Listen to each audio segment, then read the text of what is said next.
Okay, Rob, I'm connected now. Let me know if I'm coming through loud and clear. Should be a great game today. Looks like South Putnam's got a pretty good contingency of fans. They're just about 15 miles down US 40. So anyway, I'll just, talk until you give me the signal that everything's okay. Anyway, it's really nice. It was, I think, in the 40s when I was driving out here. Certainly a lot better, than the weather's been lately. And hopefully that'll bring in a lot of fans today. I think that, some of the games I've been to this year, people just stayed home because it was just so darn cold outside. But anyway, this is a very important game for Cascade because, they're 3-8, and this is the team that eliminated them last year. And they're better than 3-8. I mean, they've played a darn tough schedule. I mean, they've lost 3 or 4 games that easily could have gone the other way, and then, obviously they would have had more wins if they would have played a cupcake schedule like a lot of 2A teams do. So, hopefully what they're doing now will really toughen them up for the tournament. And the main thing is they just need to get a third consistent score. If they do that, I think they're going to be all right. So anyway, just give me the signal. As soon as you give me the signal that I'm coming through loud and clear, then I will. Okay, great, thanks. All right, I'll go on in just a few minutes, or sooner. So hopefully we'll get a good Lady Cadets win today. All right, thanks.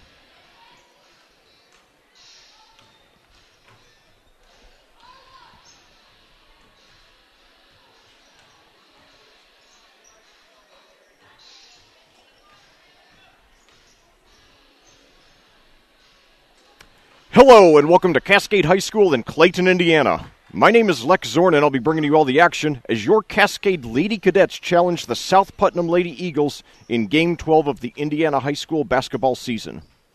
Well, after going 17-6 last season and tying the school record for wins, Cascade has reached the midway point of their schedule with a record of only 3-8. The Lady Cadets did recover from an 0-6 start to win the last 3 of the 4 games of a 7-game road trip, but last night they had a setback against the 5th-ranked team in Class 3A, the Owen Valley Lady Patriots, who entered the game with a record of 11-0. Cascade led 18-16 early in the second quarter, but then fell apart amid several sloppy passes that were stolen and converted into easy points. Owen Valley closed out the half with a 26-11 run, and while Cascade did close the gap to 50-47 early in the fourth quarter, they seemed to run out of gas in doing so. The Lady Patriots outscored the Lady Cadets 16-4 the rest of the way to get the win, 66-51. Now, just 18 hours later, Cascade is back in action against a painfully familiar opponent, the 8-3 South Putnam Lady Eagles, who gave the Lady Cadets possibly their most painful loss ever in the first game of last year's tournament, beating them 63-52 and in the process avenging a 68-46 home loss in the regular season. That South Putnam team went on to win the sectional and returns all 5 starters, led by 5'6" senior guard Lily Stein, who's exploded into stardom this season. She leads the Lady Eagles with 20 points and 6.5 rebounds per game and is second on the team with 3 steals a game. In addition, 5'3" senior Miranda Beegler is second on the team in scoring with 11.5 points per game, while leading the team with 4.5 assists and, get this, 5 steals a game. In addition, 5'4" sophomore Lexi Van Isle averages 9.5 points and 6 rebounds a game, and 5'8" junior Caitlin Capps averages 9 points and 5.5 rebounds per game. So despite a lack of size, the Lady Eagles are continuing the rebounding prowess that helped them eliminate Cascade last season. They overcame an 18-inch height advantage in the starting lineup to get 12 offensive rebounds, and that was one of their keys to victory. So if I were a betting man, I'd bet every cent I have that Coach Carpenter has made boxing out and attacking the boards a major priority in practice this week. And especially as South Putnam is still in our sectional, it would be great if the Lady Cadets got a win today and made a statement, as well as finally get their first home win in 5 games this season. Now, all season long, Cascade's biggest problem has been the lack of offense outside of their two leading scorers, 5'6" senior Olivia Bryant, who averages team highs of 16.6 points and 3 assists, and 6' senior Hannah Rasnake, who averages 14.4 points per game. But the scoring goes way down from there. Among the other three regular starters, 5'10" senior Amelia Bryant averages 6.1 points and a team high 8.1 rebounds per game, but 5'9" senior Sophia Bryant averages just 1.8 points per game, and 6' senior Trinity Hostetler averages just 2.1 points per game, though she's second on the team in rebounding at 6.1 per game. However, last night the boys team got a pleasant surprise with the breakout games from two players who combined for only 3.8 points per game on the season. Ross Stevenson had 12 points and Dylan Compliment 11, giving the team's only consistent scorer Dalton DuBois the help he sorely lacked this season, as the Cadets beat Owen Valley 58-49 in the second game of the boys-girls doubleheader. Hopefully the Lady Cadets will find a similar offensive spark from an unlikely player that will help the team turn things around, have a winning season, and make a run at their first sectional championship in 11 years, and that is probably what it will take. Cascade's head coach is David Carpenter, who's 36-23 in his third season with the Lady Cadets. South Putnam's head coach is Brian Gardner, who's 34-26 in his third season with the Lady Eagles. Well, at this time, we'll take a short break for a few words from our sponsors, and then we'll be back with the opening tip-off. Cascade South Putnam coming at you live next. The Cascade High School Athletic Department simply would not be able to operate without the financial support of our business partners. We would like to recognize and thank them for their generosity. The official health provider to the Cadets, Hendricks Regional Health, Diamond Partners, Bestway Drywall, and North Salem State Bank, Platinum Partners, Allen Irrigation Company, CJ's Pizza, and Dunn Insurance Agency, Gold Partner Endeavor Communications, Silver Partner Electric Plus, Bronze Partner Hankey Photography, and DMH Photographics. Thank you, business partners. Your support of the student-athletes of Cascade High School is greatly appreciated. Well, back here at Clayton, we're just a few minutes away from tip-off in this very important mid-season matchup between Cascade and South Putnam. The teams have opposite records. Cascade at 8-3. Cascade at 3-8, South Putnam at 8-3. And these two teams really in a quite different position than they were a year ago when they played out at Greencastle, just about 16 miles west of here on US 40. That game, Cascade won by a score of 68-46. The Lady Cadets were ranked in the top 10 at the time, where South Putnam had been hovering around 500 all season. And really, without a senior starter, not a lot was expected of the Lady Eagles, who really had not had a lot of success in their history. They had only won 3 previous sectionals, the most recent all the way back in 2005. And when Cascade won easily, it looked like a team of the present beating a team of the future. But then what I really believe happened there in that sectional game is that Cascade thought, okay, we beat this team by 22 in the regular season at their place. This is at our place. We've had the bye. We haven't played in 8 days. They, played a grueling game on Tuesday. We've got this one.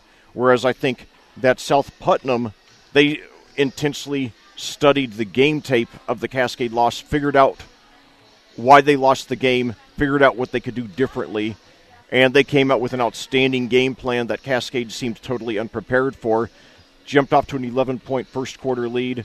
Cascade did come back to tie in the third quarter, first at 27, then at 29, but they seemed to run out of gas in the course of their comeback, and they ended up fading down the stretch with South Putnam outscoring Cascade the rest of the way 34-23.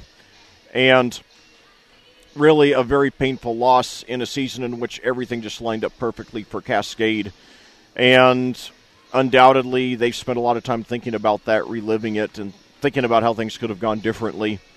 And I said often during the offseason that Cascade could come back and win the sectional this season, and I still think they could, but that they could go 20 years or more easily without having such a golden opportunity.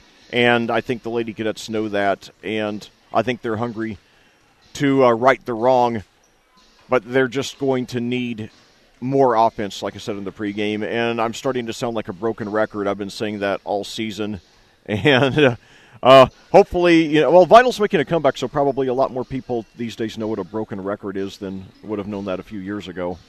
I just turned 47 on Thursday, I had a lot of records, vinyl records, when I was a kid, and then got a CD player for my 16th birthday 31 years ago. So, anyway, this is the second consecutive.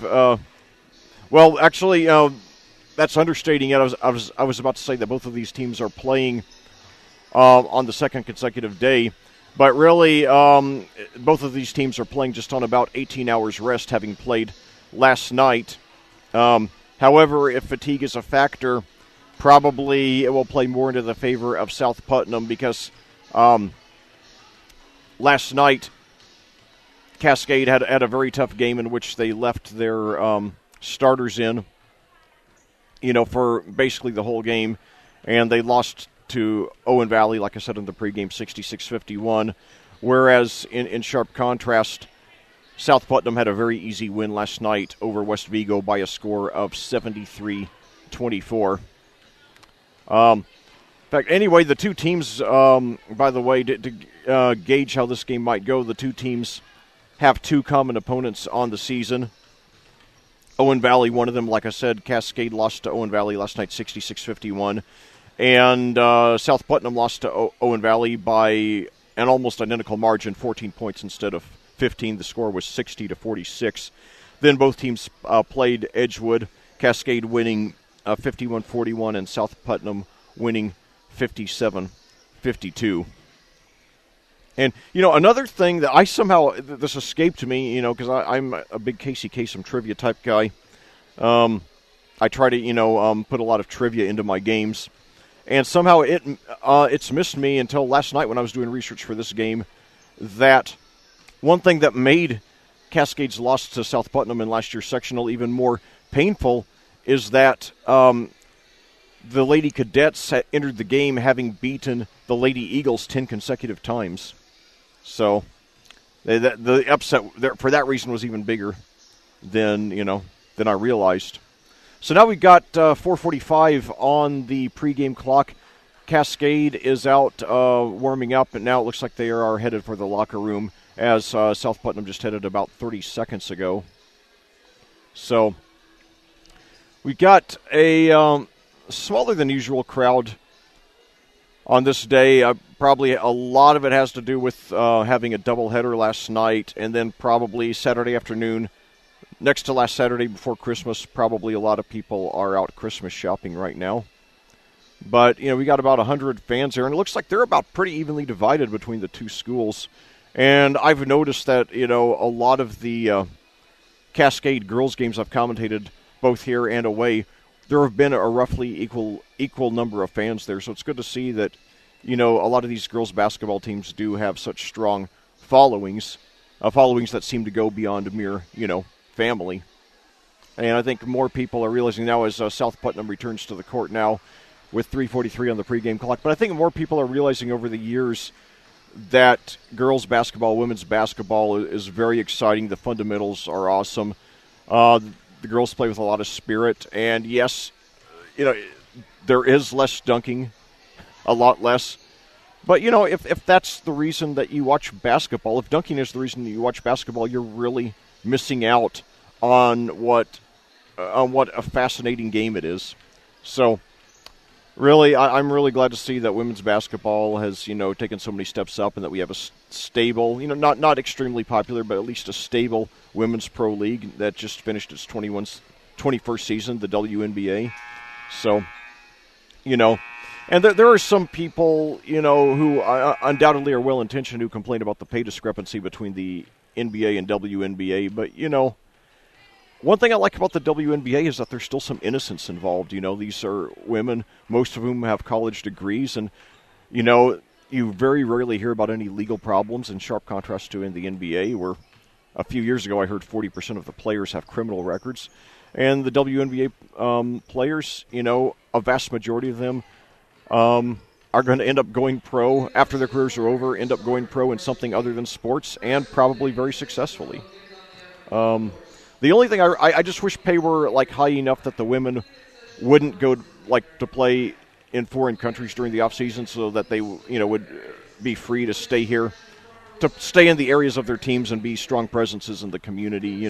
Run basketball camps for young girls, things like that. So anyway, got under 2 minutes now on the pregame clock. The teams are back, warming up. Hopefully we'll have more fans file in today, take a break from the Christmas shopping. And, I happen to work part-time in a retail store, so, I'm glad to get away from shopping atmosphere and, come out and do a game. And, this is my third game in less than 24 hours. I commentated the two Cascade Owen Valley games last night, the boys-girls varsity doubleheader. Unfortunately, it's the only we hosted 3 boys-girls doubleheaders last season, Brown County, Edgewood, and Cloverdale. Unfortunately, the only one we're doing this year was last night with Owen Valley. Those 3 other teams, Brown County, Edgewood, and Cloverdale, all on the road schedule. All on the road schedule this year. All boys-girls doubleheaders as well. In fact, we're going to be bringing... hold on. I thought we were about to pause for the national anthem.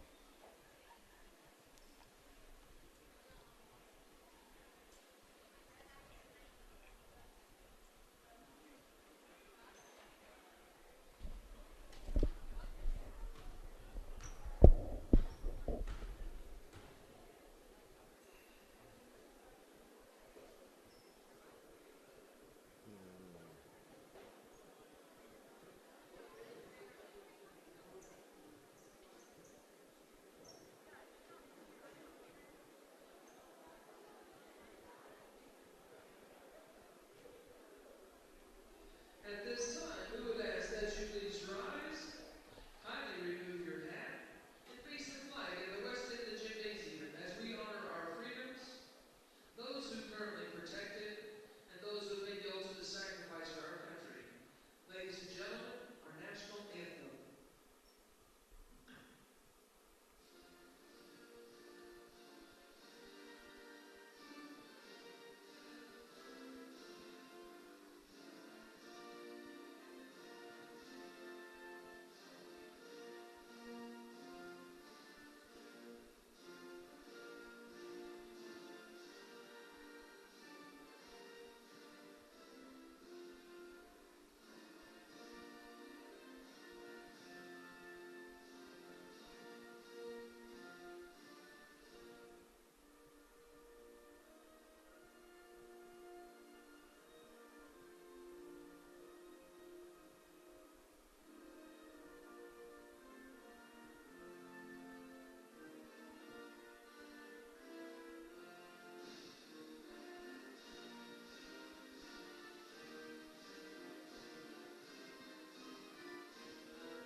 Well, thank you to Cascade for that lovely rendition of the national anthem. I was saying, the last year's home boys-girls doubleheader opponents are all on the road schedule this year. We already played the 2 at Brown County and Edgewood, which 2 of the 3 Cascade girls victories so far this season. And meanwhile, as for Cloverdale, we play them on Friday, January the 12th. We will be bringing you that doubleheader here on audiosportsonline.com, one of a few road and neutral site games we will be bringing you. However, I hope that, if there's one game that you all get out, if there's one road game that you all get out to this year, I hope it'll be that one. Cloverdale's just about 15, 20 miles west of here. And they've got they've got a great boys and girls program. They have great boys and girls basketball programs. They have a marquee player on each team, Jalen Moore for the boys. He's going to be a big-time Division I college prospect, especially now that he's out from the shadow of Cooper Neese, who's now playing for Butler. And then Torrey Combs, the dominating junior center for the Lady Clovers, gave us a lot of trouble last year in that game before we pulled out the win. So now we're going to have Trinity Hostetler jumping for us, 6-foot senior, and jumping for South Putnam, we have number 33, who's Caitlin Capps. So, it's the tip-off, and it is controlled by Cascade. Olivia gets the ball. She shoots first right away. No good. And so South Putnam comes away with the rebound. And now inside, and it's a easy put in by Lily Stein. So it's a 2-0 South Putnam lead here, about 25 seconds into the game. Now Olivia takes it in herself, puts it off the glass, and she's fouled. Olivia really, at a lot of times in the season, has looked like she was just determined to take the whole game over, at least probably in part out of necessity. First free throw is up and good. Struggled from the line, only about 60% on the line this season, but she hit the first one. It's really the one weakness in her game, relative weakness. Foul, by the way, as Olivia hits the second one to tie it at 2.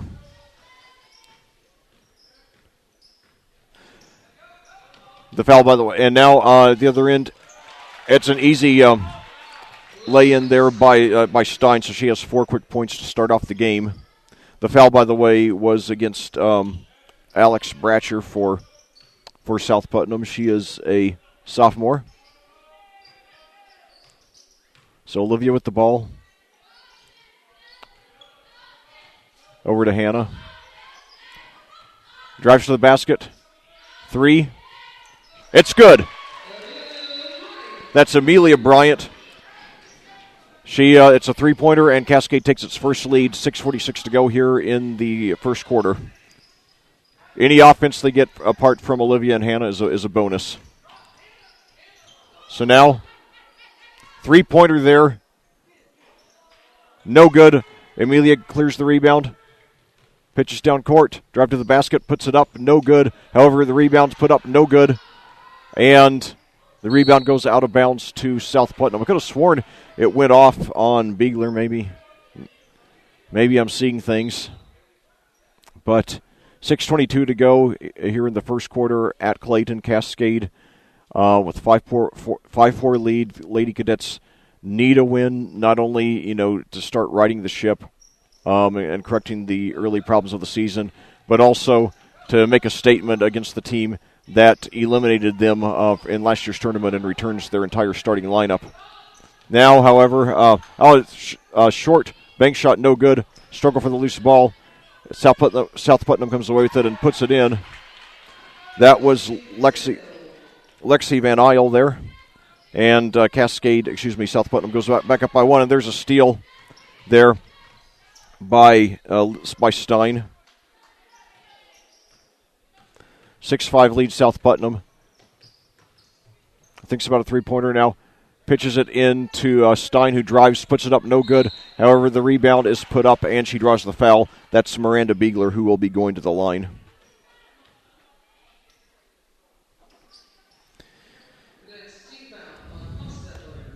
So Beegler, she hits both, then South Putnam will be up by 3. First one is up, and no good off the back of the rim.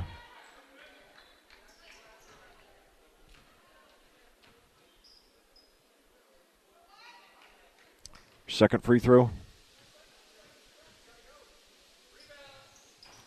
is good. So it's a 2-point lead by South Putnam, 7-5, 5:33 to go here in the first quarter. Second game in less than 24 hours for Cascade, and as well as for South Putnam. The Lady Eagles in a 2-3 zone. Olivia with the ball at the right perimeter. Passes. Now a 3 at the other side of the court. No good. Aggressive rebound and puts it up and no good. And fight for the rebound. We got a jump ball possession arrow favors South Putnam. 5:10 to go in the first quarter. South Putnam leading 7-5. What did Cascade in? And hold on. And now Lily Stein, she had a shot for a three, gave it up, and then passes over to now drive into the lane, pitches back out for a three-pointer there. No good. And fight for the rebound. And was it a jump ball again? If it is, then possession arrow favors Cascade. So the Lady Cadets hanging in there. The way that I couldn't tell if it was Amelia or Trinity or whoever it was, so it went for the rebound with such authority, and it makes me think about one of the two things that really did Cascade in last season in that sectional game. They gave up 12 offensive rebounds despite an 18-inch starting lineup height advantage, and they committed 21 turnovers. But anyway, that player was going super hard for the rebound, and like I said in the pregame, I'm pretty sure that Coach Carpenter stressed boxing out a lot. And now, got another jump ball here. This time possession arrow favors South Putnam, so 3 jump balls in the first 4 minutes of the game. Cascade is playing hard. We'll see, having played a tough game last night, we'll see if they have the energy to keep that up for 32 minutes. And now a bad pass. Rare fundamental mistake by the Lady Eagles, goes out of bounds to Cascade.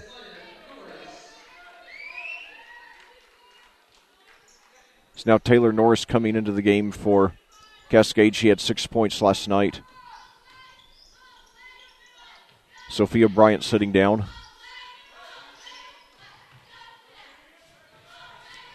A drive to the basket, puts it up off the glass, and in. So Taylor Norris, 2 points off the bench, and we're tied at 7. So now Stein, very aggressive double team. She drives to the baseline, however. Reverse layup, no good, and Cascade comes with the rebound, and I think she was fouled. Hannah Rasnick came away with the rebound. She does not get a lot of rebounds. Even though she's 6 feet tall, she tends not to play near the basket a lot. She does have a thin build. Should be playing college ball a year from now.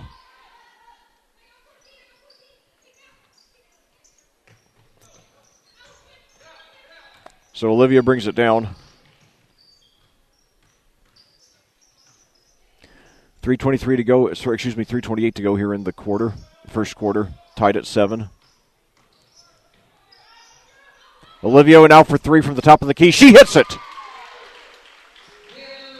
I'm sorry, that was Hannah. Excuse me, that was Hannah.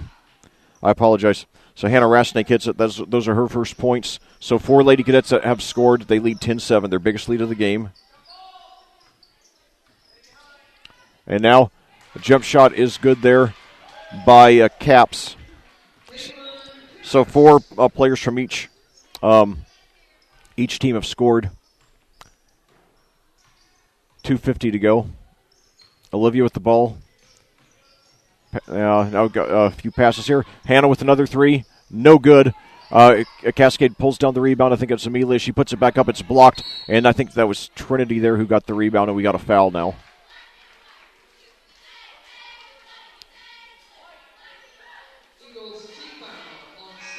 It's going to be on Stein. Boy, that would be great if we could get her in foul trouble. I remember back in the Covenant Christian game back in week 2, Olivia got 3 fouls in the first quarter, and that basically sunk the game right there. So now Olivia for 3. No good. Off the rim. And South Putnam comes away with the rebound. Thought about a 3, passes inside. However, loses control. She travels. Caitlin Caps, she lost her balance and traveled. Note from soccer, Cristiano Ronaldo's free kick gives Real Madrid their 3rd Club World Cup title in 4 years. Ronaldo, since I've become a soccer fan in recent years, I've enjoyed watching Ronaldo, but certainly, he could use a few lessons in modesty. He recently described himself as the best player of all time. And, he might be, but, I think he should let others be the ones to decide that.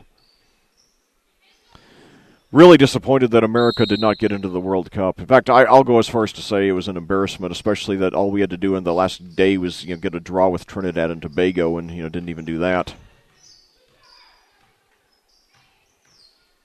So, anyway, 10-9 Cascade with the lead and the ball.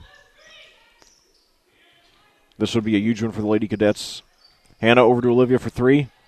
No good. And Olivia's shot been a little bit off today.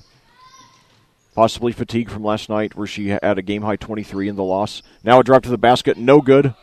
And Trinity pulls down the rebound, but her outlet pass is stolen. It was a bad pass. And now she attempts a block, but she commits the foul there on Stein, who was trying to bank it in. So that was just the first really bad pass that I've noticed by Cascade all day. They've got to stop the bad passes that killed us last night, especially in the second quarter, in which we had a 2-point lead that turned into a 13-point deficit there. First free throw by Stein is good, and we're tied. She has a game-high 5.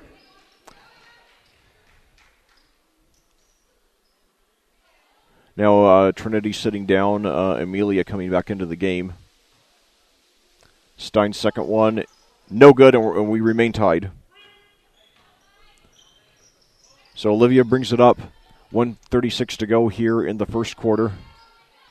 Cascade trying to get what would be their biggest win of the season. Olivia now at the right perimeter, she passes over. Fakes the three, drives to the basket, puts it up, no good.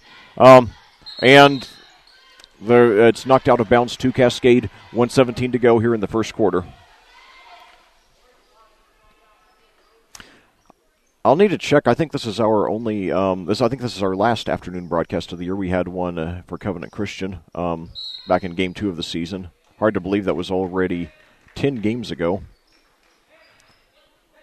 Last night was the first Cascade home game in 31 days. We had a 7-game road trip in between. And it was also the first boys' home game of the season and their 8th game of the season. So each team had played 7 consecutive games away from home. And now, wow, they're going for the very aggressively for the steal, but I think they hacked. I believe that was Amelia there. No, Hannah, excuse me. So that foul, I think it's going to be on Van Ihel. And now a steal attempt knocked out of bounds on the inbounds pass, knocked out of bounds to South Putnam.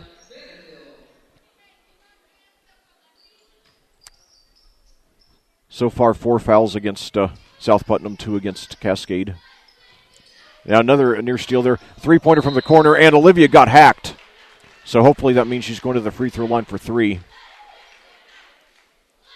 Boy, that was a really hard foul there by Van Ihel. That's Vanihel.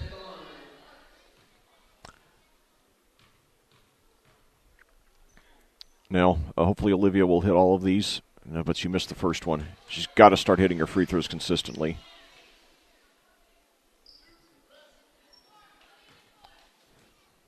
So, yes, especially a game like this, it could very well be the difference between winning and losing. Second one is good, so Cascade gets the lead back.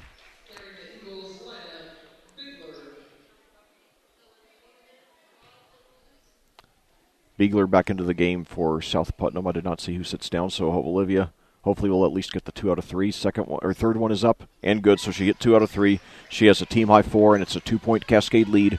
1:07 to go.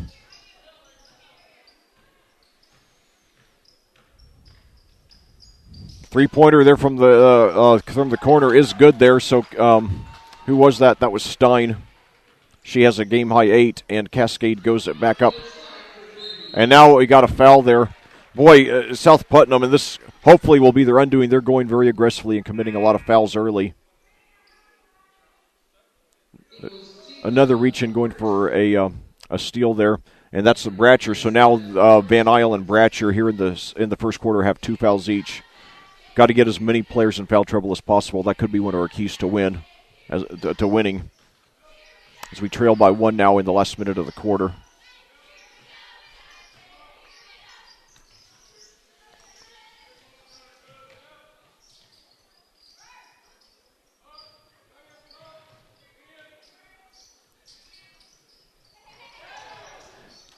Seconds now in the quarter. Carly Gibbs into the game. She's had a few good offensive moments off the bench this season. Now fakes the three, drives to the basket, and she draws the foul. Good job. Got another foul. And we are already in the bonus here with 17.5 seconds to go here in the third quarter. That's going to be on Stein. Good. Okay, good. Stein has 2. So Bratcher, Van Isle, and Stein with each with 2 fouls here in the first quarter. Hannah no good on the first free throw. She hits this one, we're tied.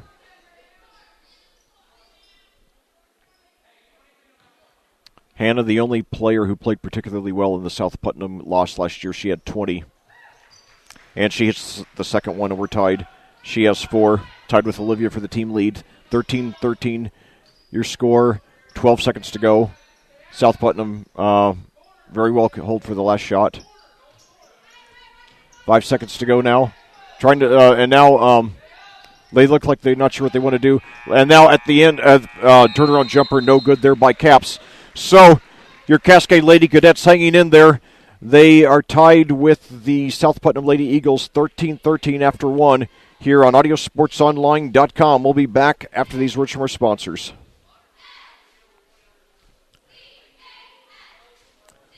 The Cascade High School Athletic Department simply would not be able to operate without the financial support of our business partners.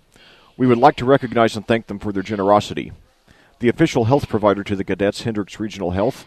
Diamond Partners, Bestway Drywall and North Salem State Bank. Platinum Partners, Allen Irrigation Company, CJ's Pizza and Dunn Insurance Agency. Gold Partner, Endeavor Communications. Silver Partner, Electric Plus. And Bronze Partner, Hankey Photography and DMH Photographics. Thank you, business partners. Your support of the student-athletes of Cascade High School is greatly appreciated. Well, back here at Clayton, we have 1 quarter in the books with your Cascade Lady Cadets hanging tough with the South Putnam Lady Eagles. The game is tied 13-13. Ironically, I don't know if this is good or bad. I don't know if it's a good omen or a bad omen, but 13-13 was also the score at the end of 1 quarter last night in what ended up being the 66-51 loss to Owen Valley. A game that Owen Valley started to pull away from in the second quarter. Was finishing on a 26-11 run amid some very sloppy ball handling by Cascade. So now inside the Caps, turnaround jumper, no good. Fight for the rebound, jump ball, possession arrow favors Cascade. So the Lady Cadets have the ball, 7:49 to go here in the second quarter.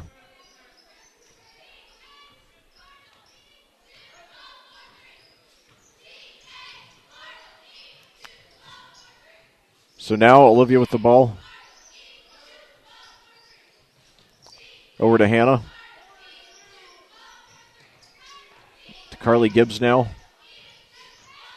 Good ball movement. And now a drive to the basket. Puts it up. No good. Misses an easy layup there. So South Putnam gets the rebound. But I'll tell you, though, even though we didn't get the score there, and now the three-pointer there at the other end, it is good. She swished it. That was Beegler. She has 4 now. And South Putnam goes back up 16-13, 7:05 to go. I'll try to remember, what I was going to say for the next dead ball. Now another drive to the basket, puts it up. And I think she drew the foul. Yes. Or did they say she charged? Okay. They got Norris for a charge. Sorry about that. Wishful thinking on my part. But I think it was when Gibbs made the drive to the basket. She basically they pretty well let her have it, and I think it's because the South Putnam is now afraid of getting their players into more foul trouble since they already have 3 players with 2. Would be great if we could get all of them in foul trouble here in the second quarter, get them out of the game, take advantage of it. Now, however, South Putnam with the ball in a 3-point lead. So now Beegler with the ball, guarded by Olivia. Gives it over to Stein. Stein thinks about a three. Now pitches inside, though. She finds a wide open. Who was that? That was Aubrey Hill with her first points. 5 South Putnam players have scored, and they go up by 5. Now a long three at the other, and it's good. That was Hannah. She has a team high 7, cutting the lead from 5 to 2. Probably going to need a very big game from her. And now a defensive breakdown, and it's an easy layup there by Beegler, who has 6, pushing the lead back up to 4. First major defensive breakdown of the game that I've noticed for Cascade. And now, however, the defensive breakdown on the other end.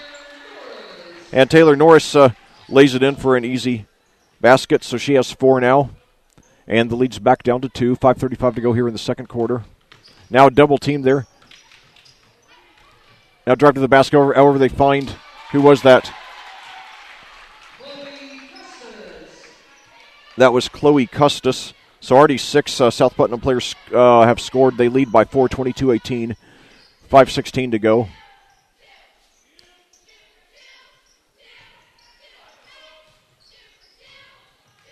So now a three-pointer. It's good. So Amelia, she has 6 points all on threes, and the lead's down to 1. 4:57 to go. Cascade hanging in there. How long will they keep this up? We'll see.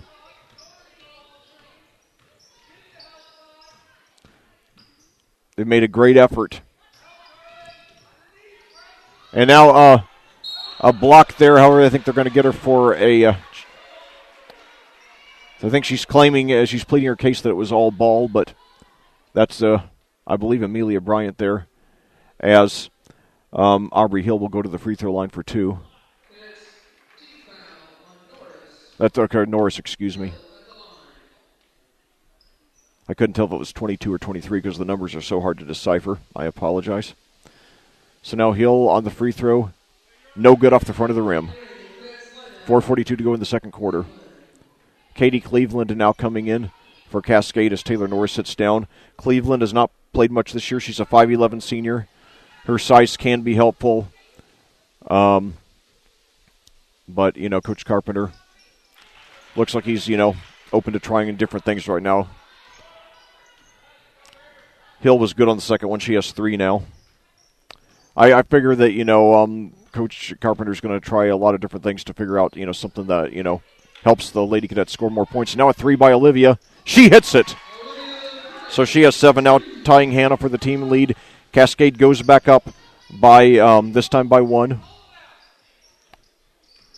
Nearly a quarter and a half into this game. Beegler with the ball. She pitches out now to Nichols. Now gives it over to Stein. Drives to the basket. And I think they said she was fouled going for a layup. Stein, despite having 2 fouls already, not letting up on her aggressiveness. Foul on Gibbs. That's her first. Team 5th. No South Putnam fouls nearly halfway through this second quarter after they committed 7, putting Cascade in the bonus in the first quarter, as Stein is good on the first free throw, tying it. She has a game-high 9. Lily Stein, to be 5'6", and even on the girls' side, to be 5'6" and get 6.5 rebounds a game, that's...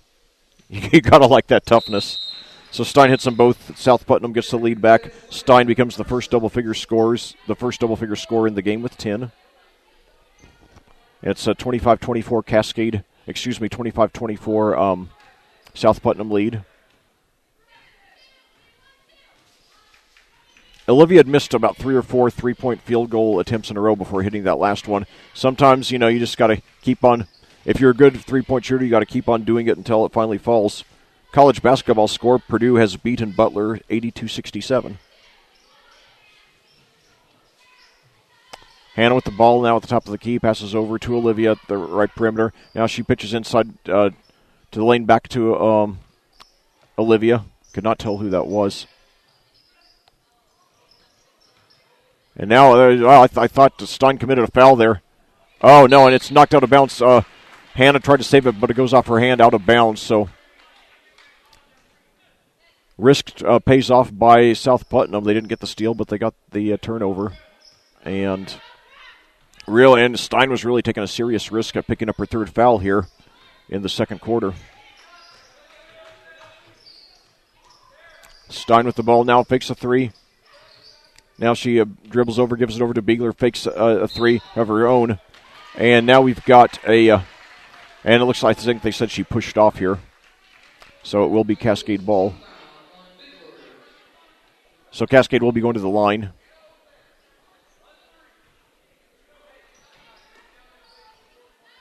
It was the second foul on Beegler.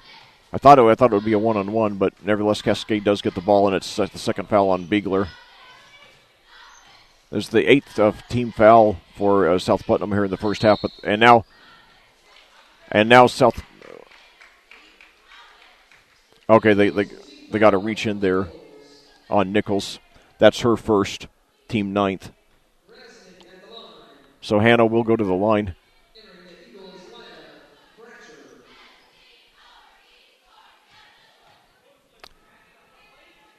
And hopefully Hannah will hit both of these to put us back in the lead.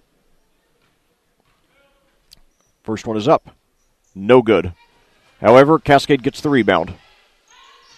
Now a three-pointer is good.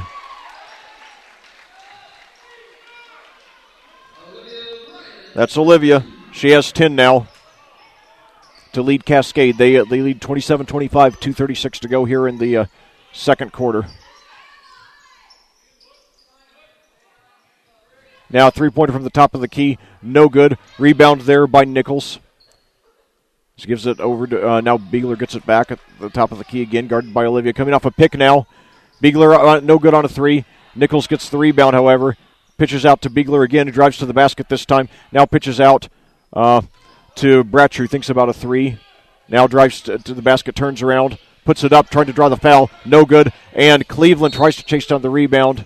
Let's see, there's a whistle. It goes out of bounds to South Putnam with 2:02 to go. Cascade leading 27-25.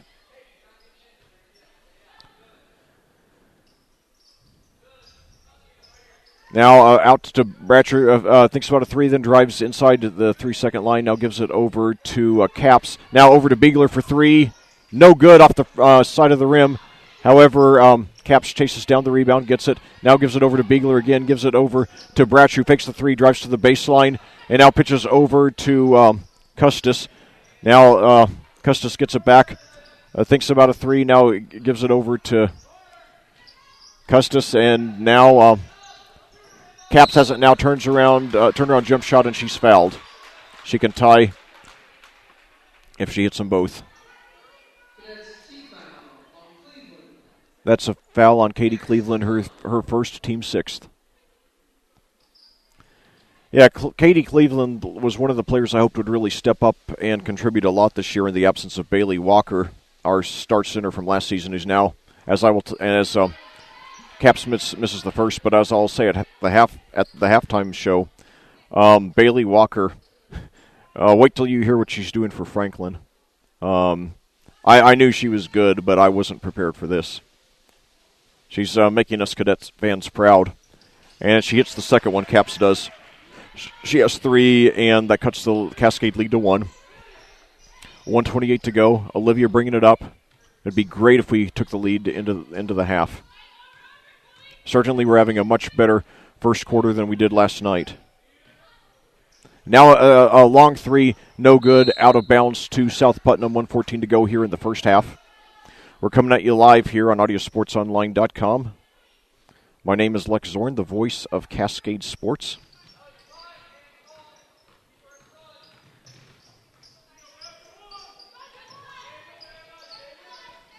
Beegler with the ball.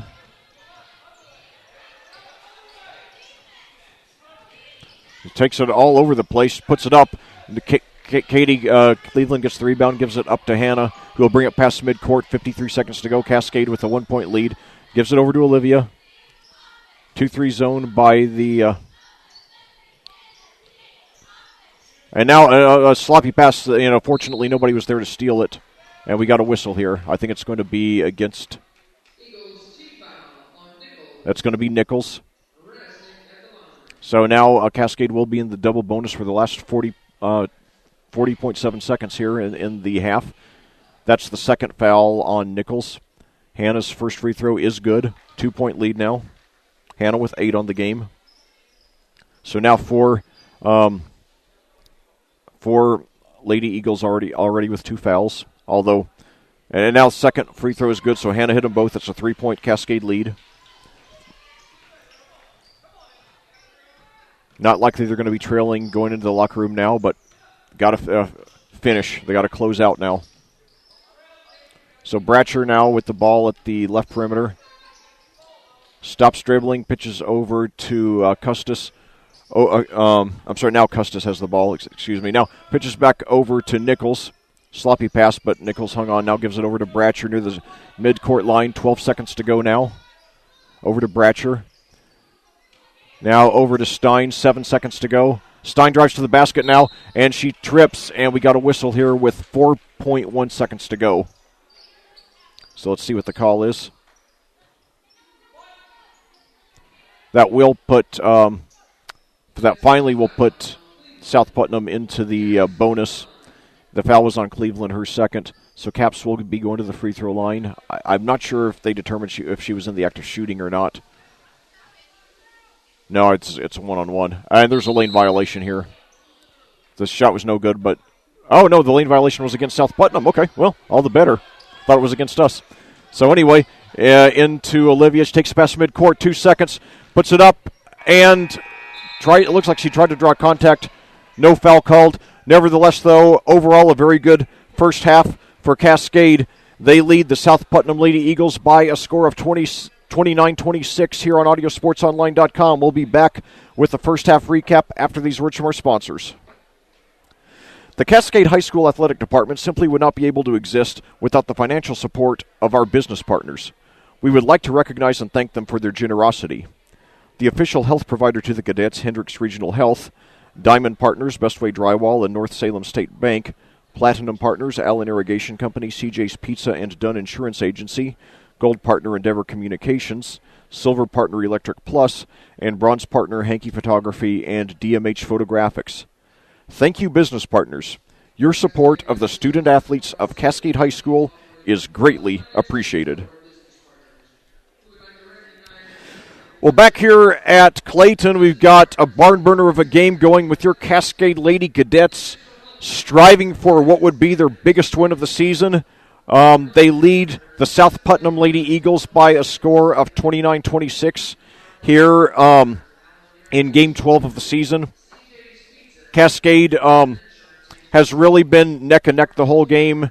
They've trailed by as many as 5, but they've every time that they have threatened to let the game slip away, they've always come back strong with as a rebound or a three-pointer, and they've hustled a lot. They played with a lot of intensity. They've given really what I would grade an A- or B+ performance so far. They've only made about 2 bad plays the whole game, and certainly they're I said I think one thing that happened last year in our tournament loss to South Putnam is they studied the game tape of that 22-point loss. Figured out why they lost and how they could win this time, came out with an outstanding game plan. I think in this game, it looks like Cascade has been studying the game tape from South Putnam, as painful as I'm sure it is, and figured out how to avoid losing this time. And certainly one thing that there's been a great effort on Cascade's part. One great effort they've made so far is in regard to rebounding. I mean, they've, played like they're on a mission not to get out-rebounded this time, and also not to, have any unnecessary turnovers. I mean, I think they've had about two bad turnovers in the whole game so far. So, and then I think I've only noticed 1 real defensive lapse. So this is something where, you've got to feel good. Even if Cascade does not get the win here, at least they've come out with a good game plan that would have enabled them to win. But, what a difference a year makes. I mean, a year ago tomorrow when Cascade got that 68-46 win out at South Putnam there in Greencastle. I don't think anybody would have believed that, when the two teams played 52 weeks later, that it would be considered almost a must-win for Cascade, and that Cascade would be the underdog going into the game. But, South Putnam certainly really came into its own in the second half of last season, played a lot better down the stretch, got the sectional championship without a senior starter, and this year, coming into this game at 8-3 and knocking on the door of a top 10 ranking, they look like they're picking up where they left off, and they got probably, Lily Stein looks like she's certain to be playing college ball, and, there's a couple other, Beagler, might have an outside shot at it, and Caps as well. So it'll be interesting to see. I always love, one of my great joys as a commentator is watching the players I commentated in high school go on to play in college. But before I lose train of thought, let me do a scoring rebound. Let me do a scoring recap, excuse me. Olivia Bryant, no surprise, leads the way with 10 points, followed by Hannah with 9. But Amelia Bryant with 6. So she has in the first half what her average is on the season. And then Taylor Norris has 4. So we're getting, more offense than usual from non-Olivia and Hannah sources, which is something that we desperately need. And like I said, maybe they drew inspiration from the boys last night, who got surprisingly good games from Ross Stevenson and Dylan Compliment, who averaged under 4 points a game on the season. Scored 23 combined last night, tremendously aiding the Cascade win. So, and now the scoring for South Putnam, Lily Stein with 10, Miranda Beagler with 6, Caitlin Capps with 3, Aubrey Hill with 3, Lexi Van Ihel with 2, and Chloe Custis with 2.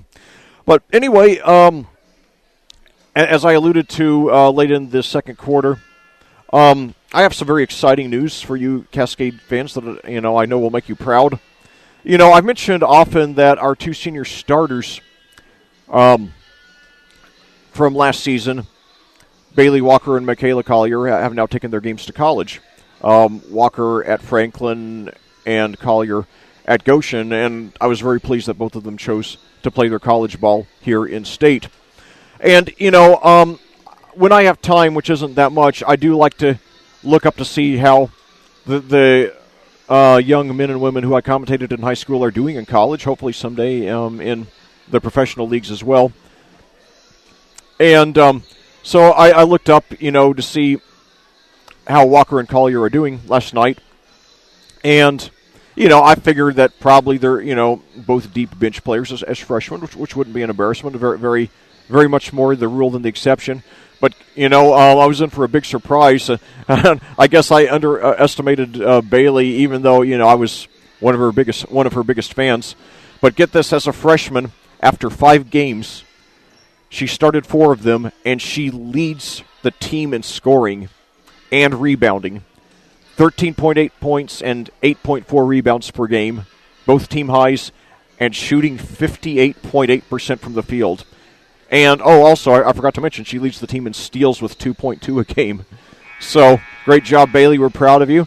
And in addition, Michaela Collier, not quite as spectacular a story, but she has played, even as a freshman, in 11 of Goshen's 13 games. She's played 8.4 points a game, averaging 1.7 points a game. So, Michaela, hang in there. Keep, working your way up the ladder, and you'll do great things. And in addition, there's also another lady cadet, older lady cadet, who's a teammate there of Michaela's at Goshen. Her name is Sydney Stein. She's now a junior with the Lady Maple Leafs, and she's averaging 8.6 points and 4.3 rebounds a game. There is a little bit of a bittersweet irony in that, however, in that she is the older sister of Lily Stein. Yes, that's the same Lily Stein who is now the star player for South Putnam. So if only Lily Stein were a lady cadet, it'd probably be the number 1 team in Class 2A right now. Might have won the Class 2A state championship last season, but still have a great program going here in Clayton, though, that I think is going to make a run at a lot of Class 2A state championships over the years. By the way, as academics, not athletics, are the main reasons for going to college, it should be noted that Bailey Walker is majoring in elementary education, so I'm sure she'll be a fine young teacher in a few years. And also, she set a good example for physical fitness, which is something we need a lot more of in today's youth. And Sydney Stein is majoring in exercise science and hopes to earn a master's degree in physical therapy. And Michaela's major is not listed yet, but I will be watching and I will report it to you. So, great to see that our Lady Cadets are, continuing their athletic careers and building and paving the way for very rewarding and fulfilling careers in something other than sports. So now, 51 seconds to go here in the half. Last night, it's one of the, I really got a kick out of it when the two teams were returning it was returning for the half. They both were so zealous to start, they went out and got into position with about a minute left in the half, and the referee just stopped the halftime clock with about 41 seconds left, and they reset the clock to 8 minutes and embarked on the third quarter. So now Cascade will get the ball first to start the second half with a 3-point lead. They're already out on the floor ready to go. South Putnam taking some final instructions. But like I said, it's amazing, what a difference a year makes. I don't think anybody would have believed when Cascade got that 22-point win out at South Putnam that they would be the underdogs against this team, just a year later. So how sweet it would be to get the win here. I'm sorry, South Putnam starting off possession here. And now it's Steele there, however. So Hannah brings it down, takes it up, puts it up the glass. No good. And fight for the rebound. Cascade comes away with it. Olivia got it. She gives it up but gets it back. So Cascade with the ball, to 3-point lead. 7:37 to go. Olivia with the ball now passes over to Hannah at the right perimeter. Back to Olivia. Fakes a three. Over to Hannah again. Back to Olivia. Now she drives into the lane. Now gives it up. And now I believe that was Trinity Hostetler who was that? I'm sorry, Juliana Schmidt. And that... it was Trinity. I couldn't tell if it was a 35 or 33. It's 35. Cascade numbers very hard to discern, though it's a little easier now that they're on my end of the court. So Trinity's first free throw, no good, off the front of the rim. Only averages 2 points a game. She did have 4 last night. She is the team's second leading rebounder, however, with 6 a game. But that was the third foul on Bratcher.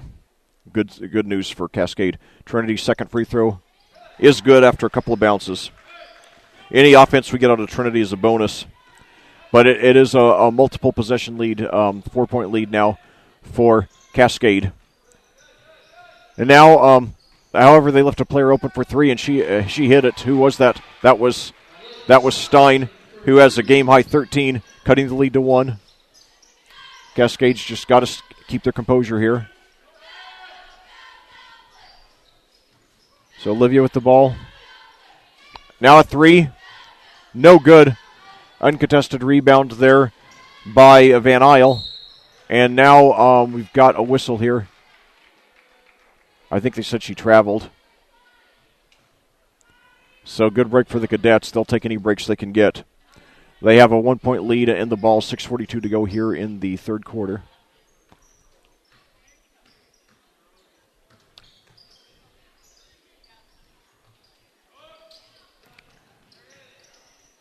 Anyway, now a turnaround bank shot, no good. And rebound, Stein gets the rebound, gives it over to Biegler, and she's foolishly fouled. I believe that was on Olivia. That's only her first, however. One of the very few foolish fouls by Cascade tonight. hopefully will not prove to be very costly. So now drive to the basket. Van Isle puts it off the glass and in. And Cascade South Putnam gets the lead back. 31-30. Now let's see how Cascade responds.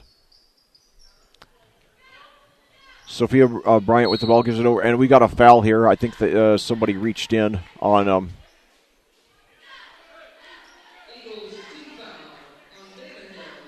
Yeah, Van Isle reached in there on Hannah. So that's Van Isle's third. So, foul trouble slowly but steadily starting to mount against South Putnam. Got to keep it going, because that very well could be the difference in this game. Now inside, puts it up off the glass. No good. So now Stein brings it down, pulls up, thinks about a three, then pitches over to Van Isle, who pitches over to Beegler, drives to the basket, and we've got a collision here and a whistle with 5:31 to go. South Putnam with a 1-point lead, 31-30. And now all of a sudden 2 on Olivia. That's a cause for concern. They got to make sure she doesn't get any more.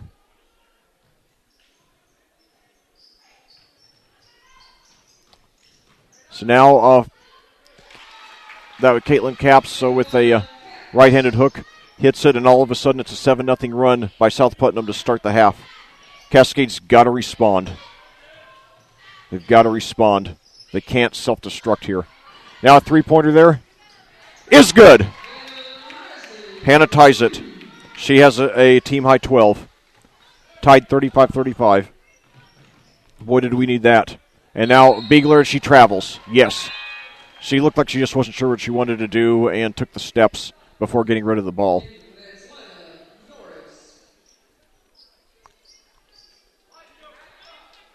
So now Sophia Bryant sitting down, Taylor Norris with 4 first-half points coming back in.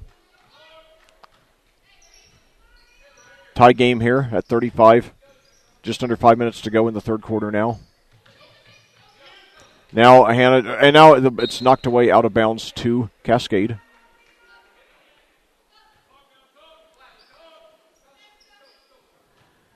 This would be a huge win for Cascade.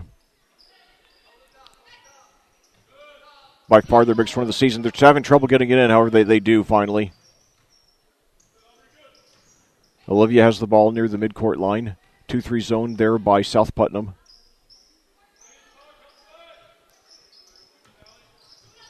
Hannah to Olivia, back to Hannah. Now over to, I believe that's Carly Gibbs. She drives to the basket, puts it up, and she hits it! No, that was Norris, excuse me, Norris, I apologize. Norris with 6 now. That's a good sign. And again, Cascade goes back up by 2. So now Stein for 3. No good. And Hannah gets the rebound. Pitches down court. Drive to the basket, and she's fouled. Good job. So Olivia looks like we'll be going to the line for 2.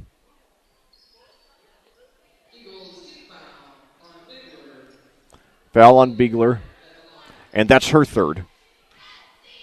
So the foul trouble, again, continuing to steadily mount for South Putnam. Olivia goes to the line for 2. She's got to hit both of these. First one, she hit it. We're back up in the lead.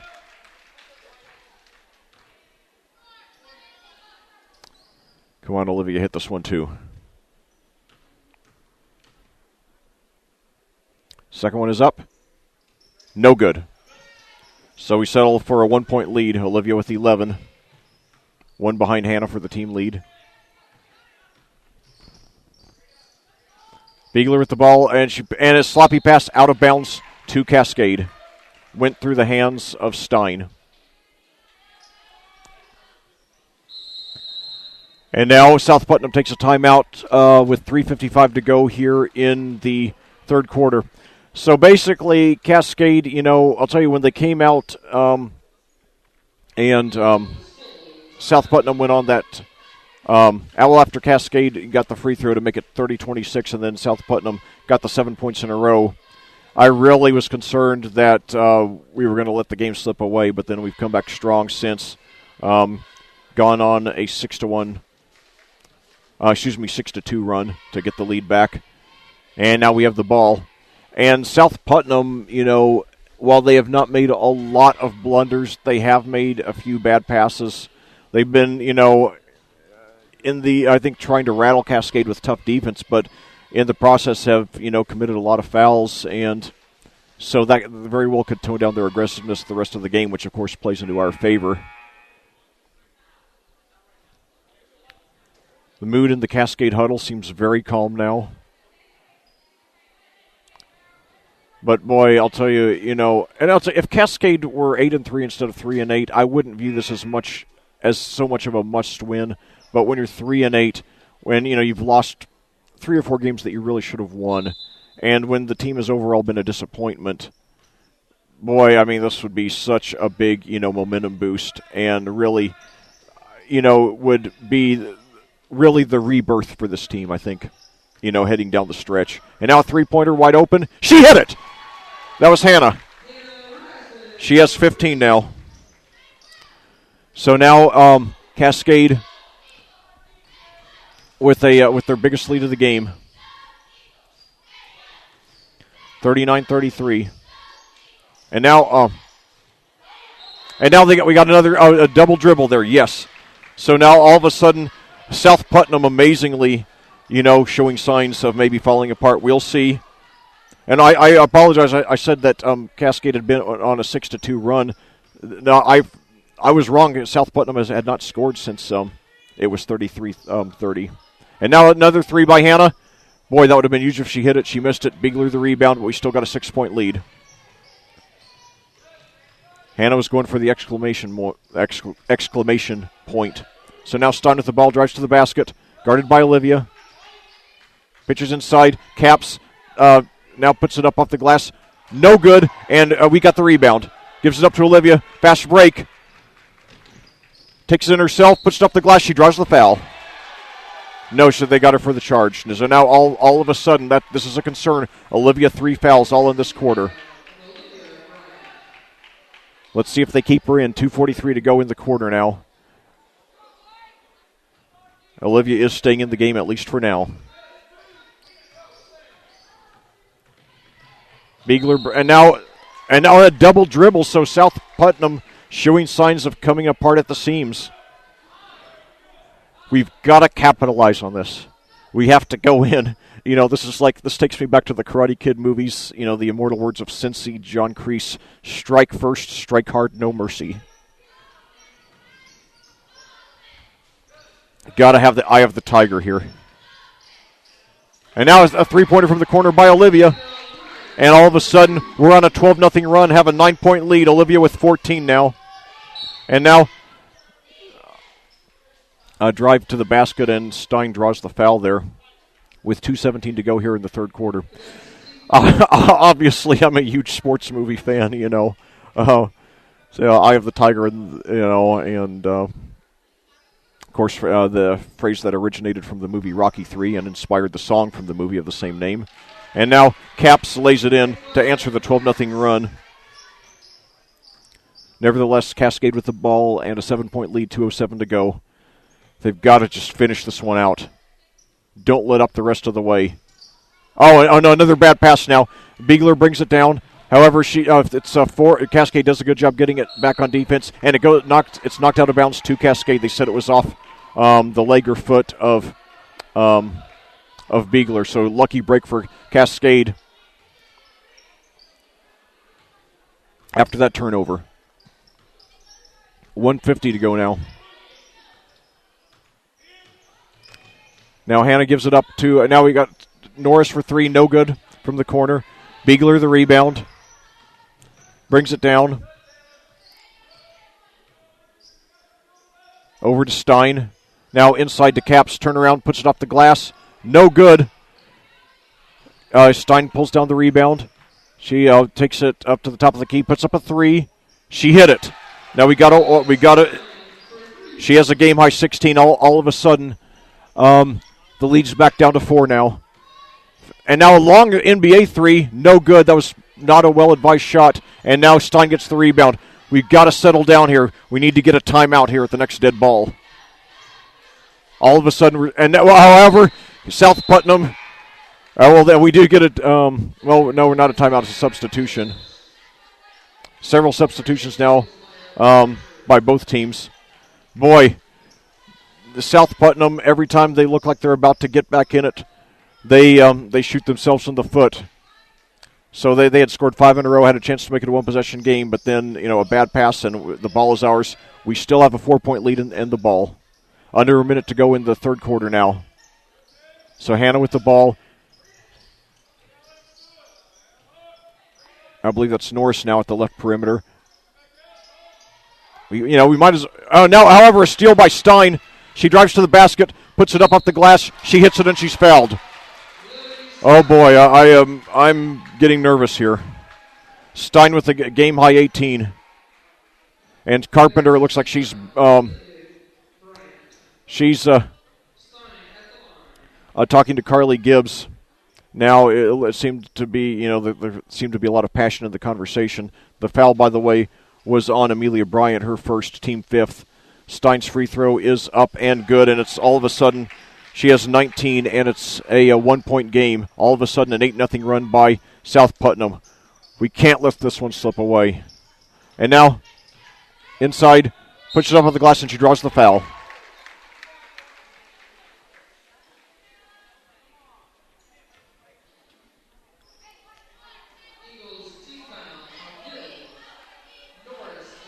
So Taylor Norris going to the free throw line. She has 6, an unusually high number for a Cascade reserve.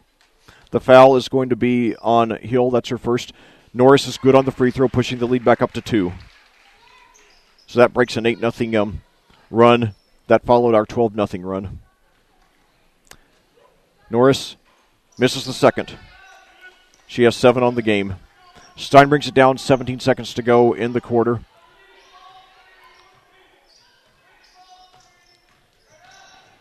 She drives to the baseline, puts it up, no good. Fight for the rebound, and there's a foul with 6.5 seconds to go.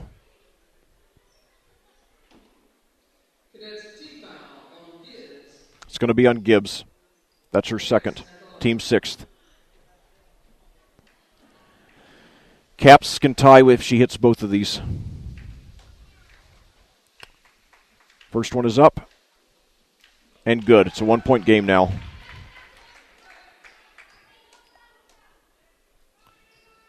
It's going to be a very, very tense fourth quarter.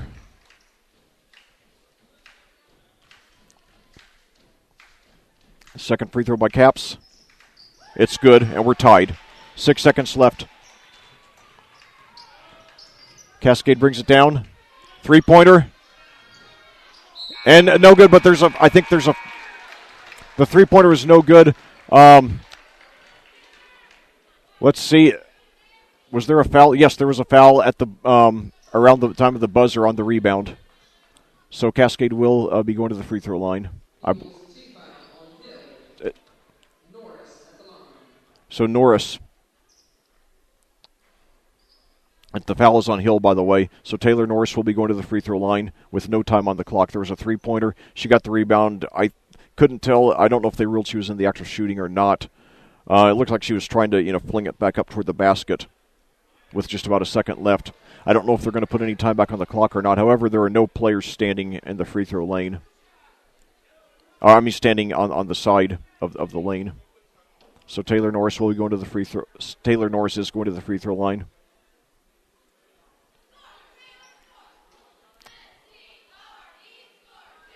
So now the players are coming back to the lane. Because for a while, Taylor was just standing there alone as if it were going to be a technical foul, which I know it wasn't, but that's what it looked like. Okay, they put 0.3 of a second back on the clock. So Taylor's first free throw, she hits it, and we got the lead. Taylor with 8 now. Again, in only one game this season has a cadet other than Olivia and Hannah scored in double figures. So Amelia had a 12-point game against Edgewood. Taylor has 9 now, and a heave at the buzzer, no good by South Putnam. So Extremely tense barn burner of a fourth quarter coming at you after these words from our sponsors on audiosportsonline.com with Cascade leading South Putnam 45-43. The Cascade High School Athletic Department simply would not be able to operate without the financial support of our business partners. We would like to recognize and thank them for their generosity.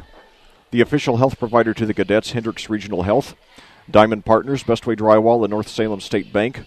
Platinum Partners, Allen Irrigation Company, CJ's Pizza and Dunn Insurance Agency. Gold Partner, Endeavor Communications. Silver Partner, Electric Plus. And Bronze Photography, and Bronze Partner, Henke Photography and DMH Photographics. Thank you, business partners. Your support of the student athletes of Cascade High School is greatly appreciated. Well, back here at Clayton, we're about to start the fourth quarter with your Cascade Lady Cadets clinging to a 2-point lead against the South Putnam Lady Eagles. Cascade enters the game at 3-8, South Putnam at 8-3. Cascade's 3 wins were all against rather ordinary teams, Brown County, Edgewood, and Monrovia. Tonight, win over South Putnam, who tormented Cascade with a major upset in our first playoff game last season, would be an absolutely big momentum boost and confidence boost for the Lady Cadets, heading into the second half of the season. And now the first half snake banks it in, and all of a sudden 4 quick points by Cascade. Hannah has 17. So it's a 4-point lead in the fourth quarter now. Caps lays it in, cuts the lead to 2. She has 11. Second double-figure score for the Lady Eagles. Too close for comfort here in Clayton. 7:25 to go. Cascade with a 2-point lead and the ball. And now a steal there, knocked away. Stein gets it, brings it down, puts it up, and it's knocked out of bounds to South Putnam. With 7:11 to go, we got to take care of the ball. We've done it for the most part tonight. We get it an A- or B+ in taking care of the ball today, but that was one time we didn't.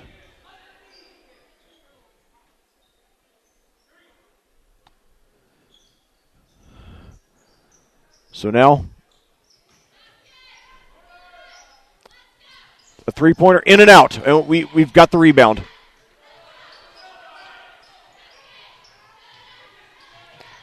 So Cascade, Olivia has the ball. 2-point lead now, 6:54 to go.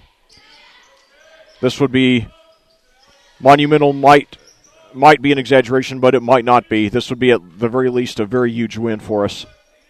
Now a 3-pointer, no good. However, we come with the rebound, put it up, no good, get it. We got the rebound again. This time jump ball, possession arrow favors South Putnam, 6:35 to go. Cascade leading 47-45. This is what it's all about.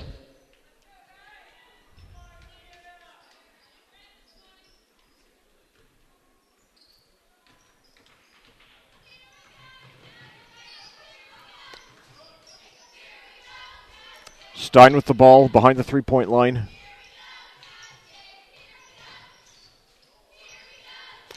And now we got a foul. I think there's going to be a reach-in against Cascade. So that will put South Putnam into the bonus. So Aubrey Hill going to the free throw line now for a 1-and-1. She hits both of them. It will be tied. Hill has 3 on the game. 6:21 to go. It would be devastating if Cascade loses this after leading by 9 here in the second half.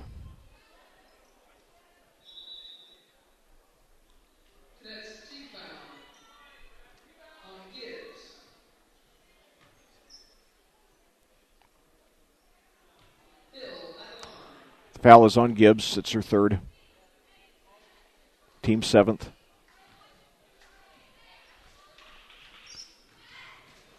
Hill's first free throw. It's good. Cuts the lead to 1.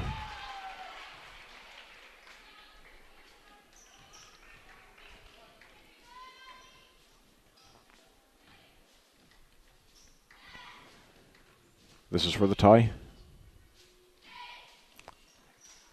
In and out. We still got the lead. 47-46. 6:16 to go. Hannah with the ball. Behind the back dribble, nearly lost it, but maintained control. Now the ball back to Hannah. She drives to the basket, puts it up. Air ball out of bounds to South Putnam. 5:58 to go. South Putnam down by 1. They will take the lead with any field goal. Beegler brings it up.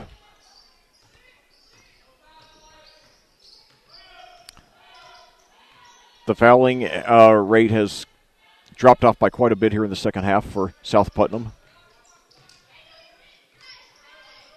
Now inside, a loose ball, and Cascade comes away with it.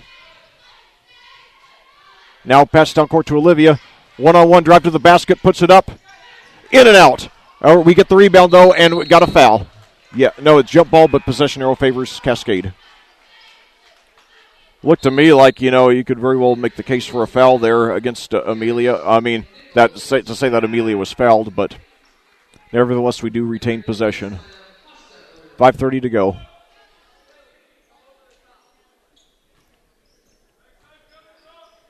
(47-46) your score. 5:30 to go. And now apparently clean block there by Caps. Stein brings it up. Team trailing by 1. She gives over to Beegler, fakes a 3, then moves over to the left, then does shoot a 3. And now it's no good, but put back up and in there by Van Isle. She has 6, and that gives South Putnam the lead back. 5:04 to go now. Inside to Trinity. Oh, no, and it's stolen away from her. A rare ball handling lapse for Cascade today.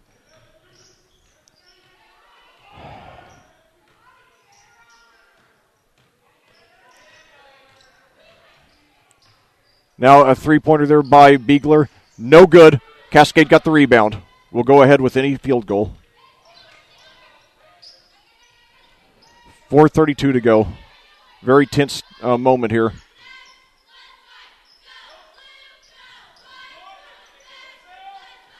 I think a lot of hearts pounding here. Three-pointer by Olivia from the corner. No good. Her shot's just been a little off today. And now foul on the rebound against Cascade. 4:14 to go. South Putnam.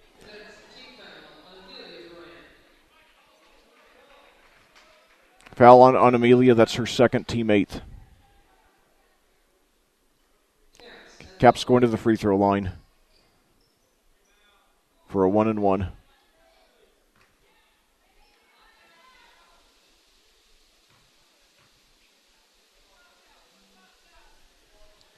No good. However, and now, oh no, Stein got the rebound and put it up, and it's a 3-point lead. Stein with 21. One of the most dominant small girl player. And now a timeout by Cascade with 4:02 to go. But Stein is one of the most dominant girls players I've seen of that size. She plays a lot like Bailey Everett of Covenant Christian, who did a lot of damage to us a few weeks ago back in Game 2, although I think Stein is quite a bit better than Bailey. And Bailey's good. I think Bailey will be a low-level college player. But Stein definitely one of the top several players I've seen. I've commentated this season on the girls' side. So South Putnam now on a 17-5 run since we had that 9-point lead. It would be absolutely devastating to win this one. What we've got to do now is not panic. We've got to maintain our composure. Do what got us the lead.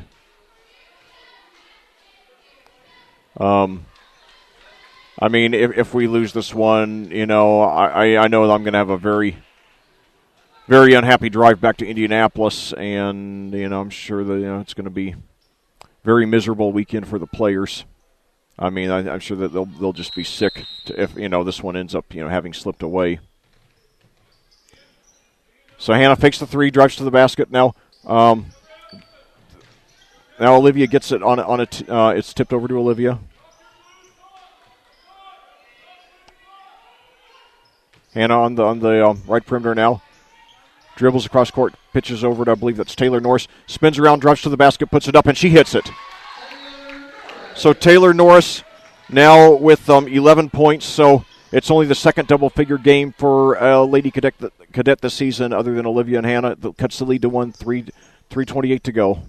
Beegler with the ball at the left perimeter. And now it's a bad pass, and it's going to be a backcourt violation, so Cascade will have the ball, down by 1. All right.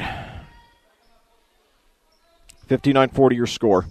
And, Taylor Norris maybe, just maybe, is the offensive spark that we've been looking for.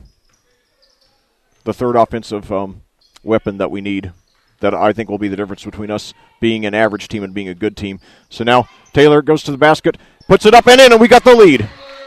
So Taylor with 13 now. 51-50, under 3 minutes to go now. We just got to finish the job, get a stop here. Now inside to Beegler, however, she puts it up off the glass. No good, gets her own rebound, puts it up. No good, we got the rebound. Now fight for the, jump ball, but possession arrow favors South Putnam. I thought, the Cascade player had control of it.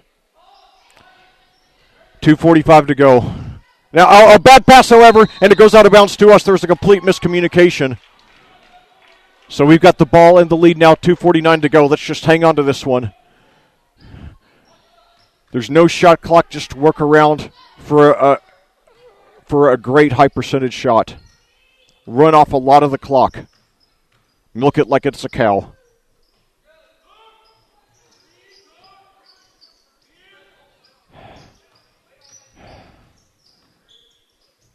Olivia with the ball now at the left perimeter. Comes off a pick. Puts up a three.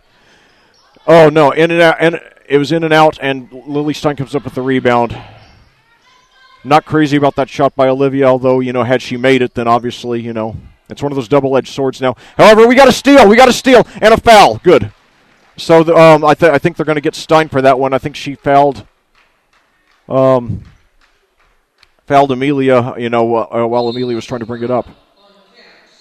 No, they got it Caps. That's only her first. Nevertheless, we have the ball, and that was only the sixth foul against South Putnam in this half. So we've got we're one away from the bonus here.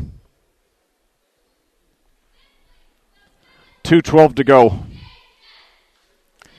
Man, this is what it's all about. This is what these girls, have been, playing for since they were about second or third grade. I understand it's not a tournament game, but the intensity is just about that high. A year ago, nobody thought about South Putnam as one of our biggest, fiercest rivals, but, how much one game can change things. This would be a very sweet one. Let's not let this one slip away. Let's go home happy. Let's have a great weekend. Hannah with the ball now. Drives toward the basket, pitches it out, and now Olivia got fouled. So they're going to get Nichols. Good. Now, Olivia, we love you. We love you with all our hearts. You've done a lot for us, but you got to hit both of these. That's just all there is to it. She puts it up. She hit it. It's a 2-point lead. Come on, Olivia. Let's hit them both, like you did in the closing seconds to seal that win over Avon last year. She hit it. Olivia with 16. It's a 3-point lead. 1:50 to go. And now South Putnam takes a timeout. So I will try to catch my breath and save my energy for what's likely going to be one of the most intense finishes I've ever had in my career. I can only imagine what it would be like if this were the tournament. It has that kind of intensity, and certainly this would be an ideal way to get our season turned around here. But anyway, when we return to the game, the score will be 53-50 in favor of Cascade. The Lady Cadets were neck and neck with the Lady Eagles for most of the game. Then Cascade got a 9-point lead there in the third quarter. Got a little sloppy. South Putnam made a few great plays, came back to take the lead by 3, but then Cascade refused to let go, like a bulldog that just, grabs hold of your ankle and just sinks its teeth in. Cascade has stubbornly stayed in there. They got down by 3, and now they're up by 3 again with 1:48 to go. And now South Putnam with the ball coming out of a timeout. Let's just finish this one, girls.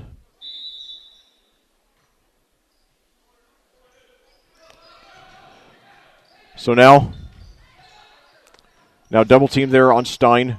A very dangerous player gives up to Beagler. She drives in the lane. And now a pitch is inside. Shot up, no good. We got the rebound, so we got a 3-point lead in the ball. Now hang on to it. Take care of the ball like it's a newborn baby. 1:27 to go. No shot clock. Just make them foul you. And then hit your free throws. Olivia with the ball.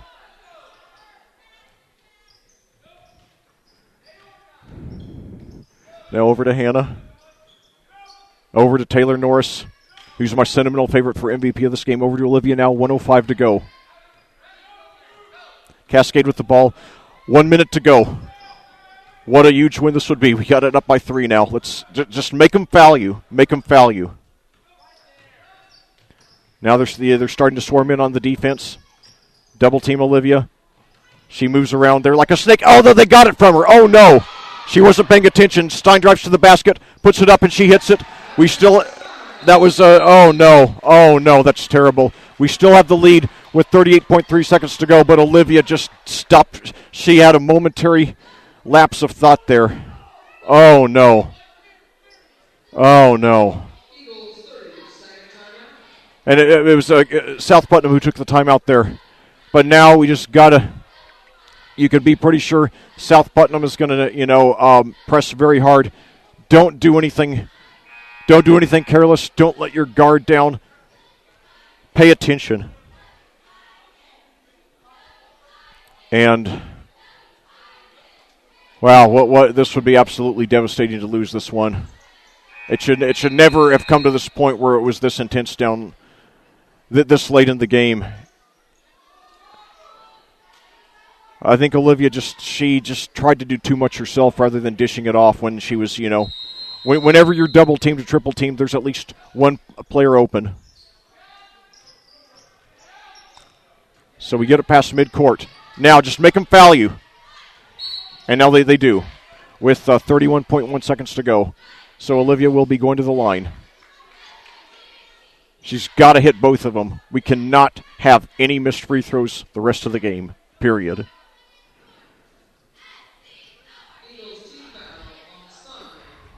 And that's on Stein. That's her third. And it's the team 8th. She hits them both. Then, the worst that can happen is South Putnam can tie. And Olivia hits the first. It's a 2-point game. Olivia with 17 now tying Hannah for the team lead.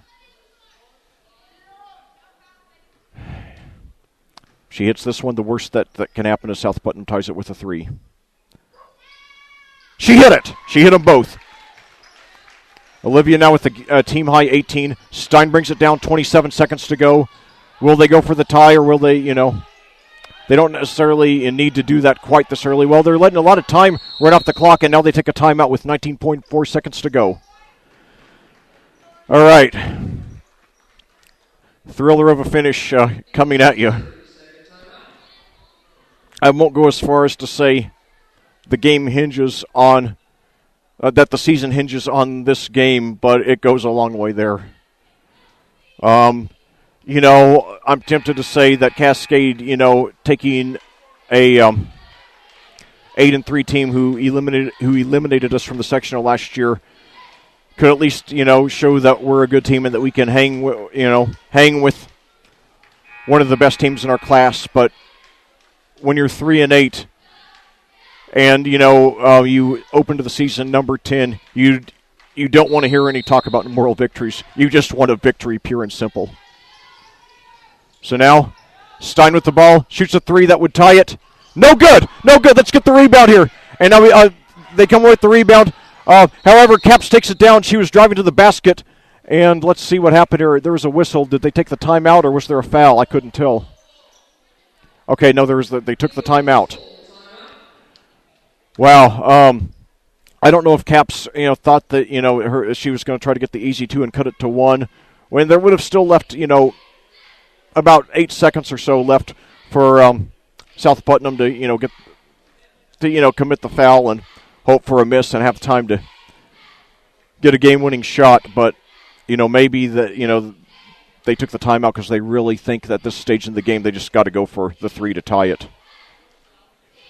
Stein did get a good look at it. It was a very tense moment for me when it was in the air, but it was no good, thankfully.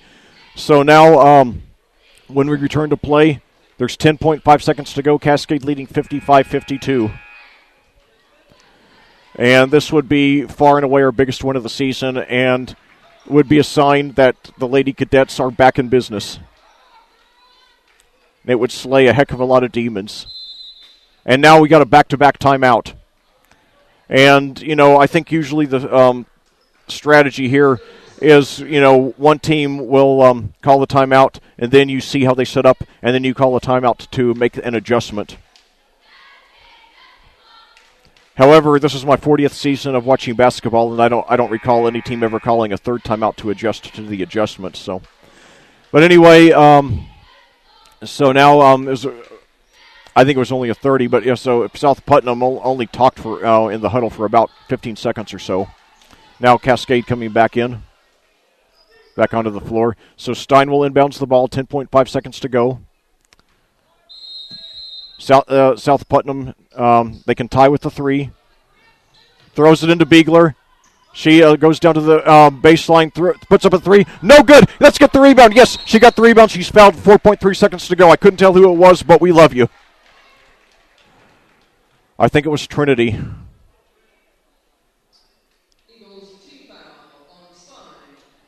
Yes, it's on Stein. That's her 4th. It is Trinity. She was 1 of 2 on free throws earlier in this game. If she just hits 1, it's virtually over. Trinity only averages 2 points a game on this season. She's a good rebounder at 6 feet tall, but doesn't do much offensively. But she could be the hero of this game right here. If she misses, because this is a 1-and-1, so if she misses this, South Putnam can tie with a 3. Come on, Trinity. She's no good. So Caps brings it down. 3 seconds to go. Half-court shot. No good. We win. Cascade has beaten South Putnam, the team that eliminated us from the tournament last year. How sweet it is to get a little revenge tonight and get our season turned around here on a Saturday afternoon here in Clayton. Oh, my God, that was a heart stopper, but we pulled it out. I knew we could do it. I just wasn't sure we would. I knew we had the talent. I wasn't sure that we had the stamina and the confidence, but we pulled it out tonight. Awesome turn of events here tonight. This could be a season-saving win for us. We will be back with a recap and a look ahead to next whatever our next game is. I'll look at my notes. I don't care. We won. Cascade has beaten South Putnam, and that's good enough for me right now. So let me take a short break for these words from our sponsors, and then we'll be back to do whatever we do during the post-game show. Cascade once again wins 55-52. The Cascade High School Athletic Department simply would not be able to operate without the financial support of our business partners. We would like to recognize and thank them for their generosity. The official health provider to the cadets, Hendricks Regional Health, Diamond Partners, Bestway Drywall, and North Salem State Bank, Platinum Partners, Allen Irrigation Company, CJ's Pizza, and Dunn Insurance Agency, Gold Partner, Endeavor Communications, Silver Partner, Electric Plus, and Bronze Partner, Hankey Photography, and DMH Photographics. Hankey Photography and DMH Photographics. Thank you, business partners. Your support of the student-athletes of Cascade High School is greatly appreciated. Well, back here at Clayton for a final time this afternoon, where your Cascade Cadets have just pulled off one of the greatest upsets, in recent memory at least. Certainly the biggest win of the season. they have gotten a little bit of sweet revenge on the team that eliminated them from last year's tournament and ruined our dream season, the South Putnam Lady Eagles. We won by the score of 55-52. We made it a lot more tense than we needed to, but in the end, we did pull it out. It was tied 13-13 at the end of one. We led 29-26 at the half, pulled away to lead 42-33 in the third quarter before South Putnam came back to take a 3-point lead. I believe it was 50-47. However, then we refused to let go. Taylor Norris, had by far the best game of the season by a Cascade reserve. Had a couple of key field goals for us to, put us back in the lead. And then, when we had when we had a 3-point lead there with less than a minute to go, Olivia Bryant was dribbling around near midcourt. Did a great job avoiding several double and triple teams. Finally, the ball was stolen from her, and Lily Stein brought it down to cut the lead to 1. However, then Olivia was, redeemed herself by hitting a couple of clutch free throws to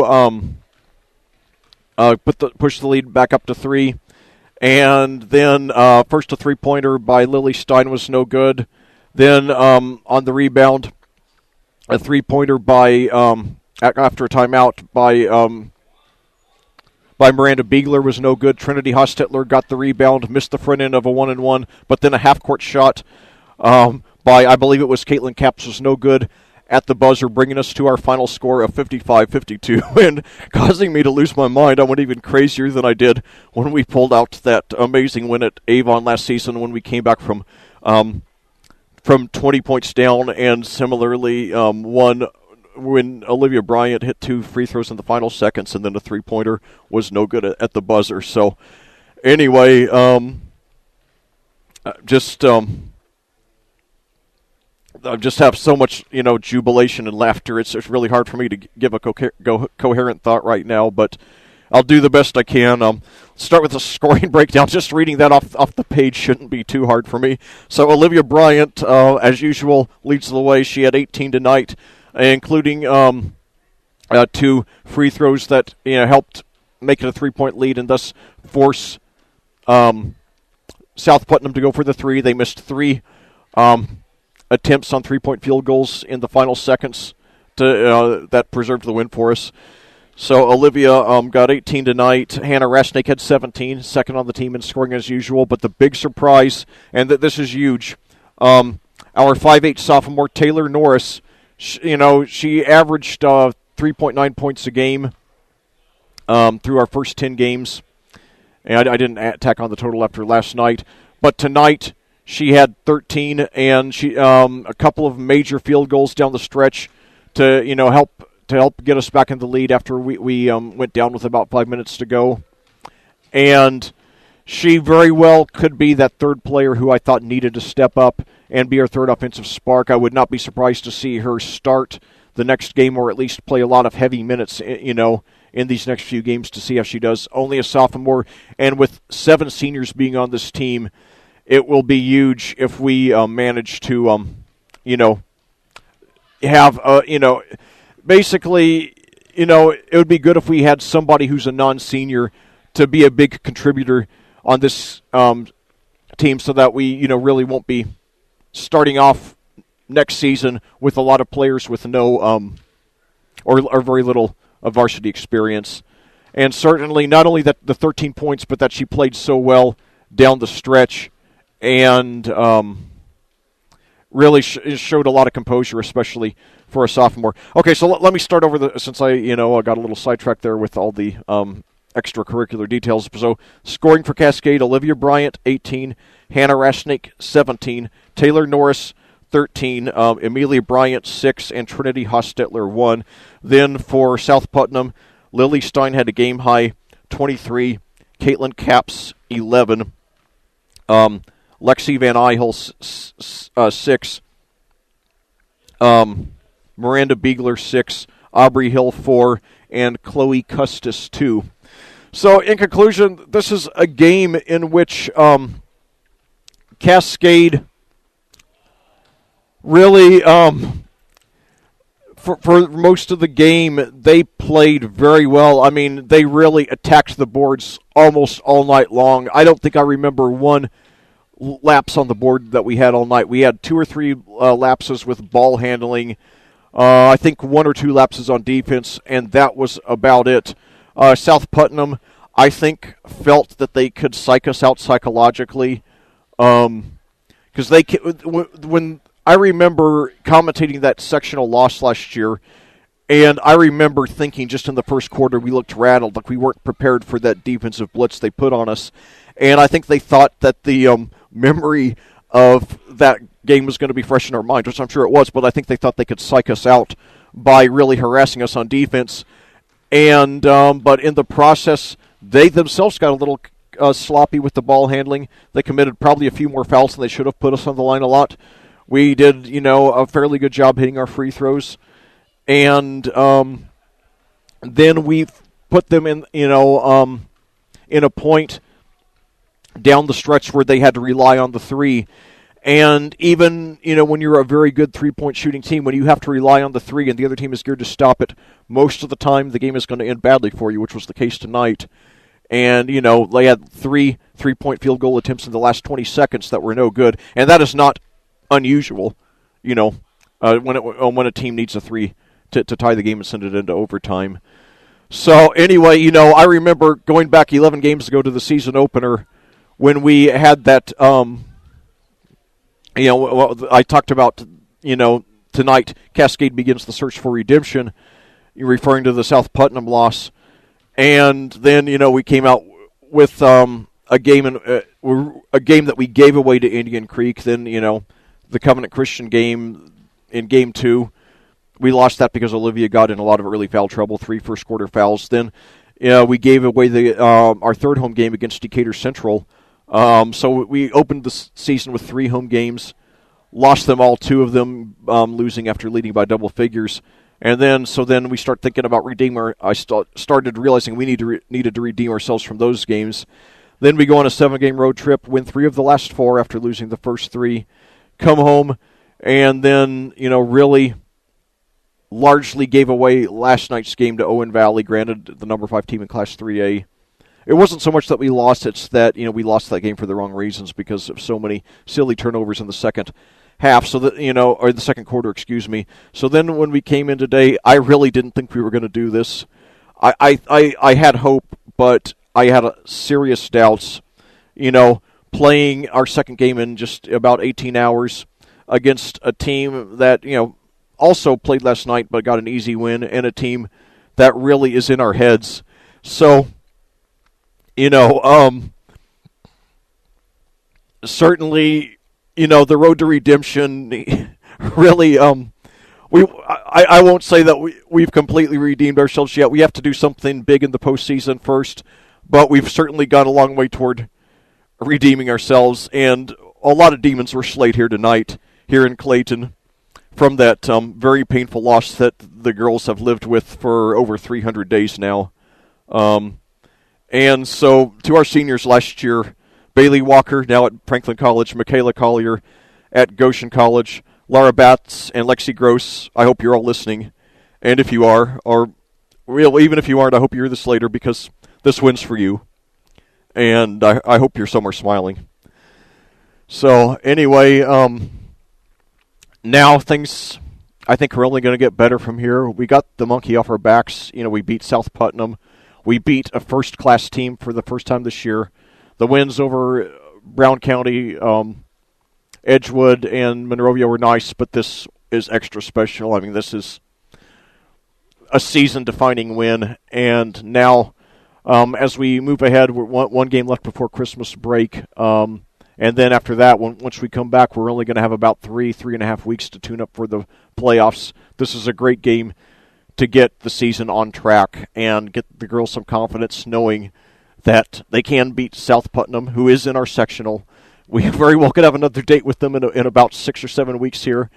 So it's important that we know that we can beat them, and to know that we can attack the boards and play a smart game with minimal mistakes, and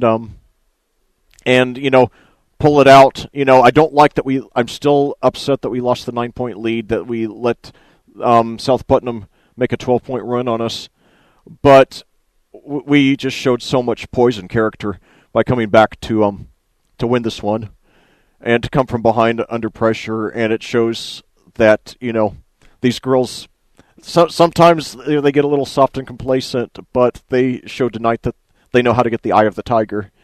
And so if they keep on doing that the rest of the way, this can still be an extra special season. We can finish with a winning record, and most importantly, we still have a shot to overcome South Putnam and Cloverdale and get our first sectional championship in 11 years.